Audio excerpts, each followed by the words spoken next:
सुख म्हणजे नक्की काय असतं या मालिकेत दररोज नवनवीन ट्विस्ट येत असतात। त्यामुळे या मालिकेचा चाहता वर्गही मोठा असलेला पाहायला मिळतो। शिवाय मालिकेतील कलाकार अभिनयासह सोशल मीडियावरही बऱ्यापैकी सक्रिय असतात आणि मालिकेतील BTS तसेच सेटवरील गमती-जमती सोशल मीडियामार्फत शेअर करत चाहत्यांच्या संपर्कात राहत असतात।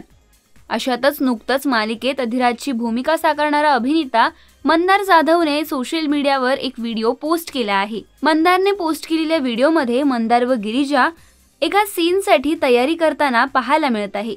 यामध्ये दोघेही पाण्यात भिजण्याचा आनंद घेत असून दोघेही एन्जॉय करताना पाहायला मिळत आहे।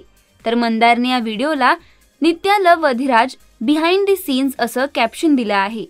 तर या व्हिडिओखाली त्यांच्या चाहत्यांनीही त्यांचं कौतुक केलं आहे। तर लवकरच मालिकेत नित्या अधिराजचा लग्न सोहळा पार पडणार असून या दरम्यान मालिकेत पुन्हा एकदा मोठा ट्विस्ट येणार का हे पाहणं रंजक ठरणार आहे।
मराठी चित्रपटसृष्टीतील लेटेस्ट अपडेट्स आणि गॉसिपसाठी आमच्या चॅनेलला सबस्क्राईब करा आणि बेल आयकॉन दाबायला विसरू नका।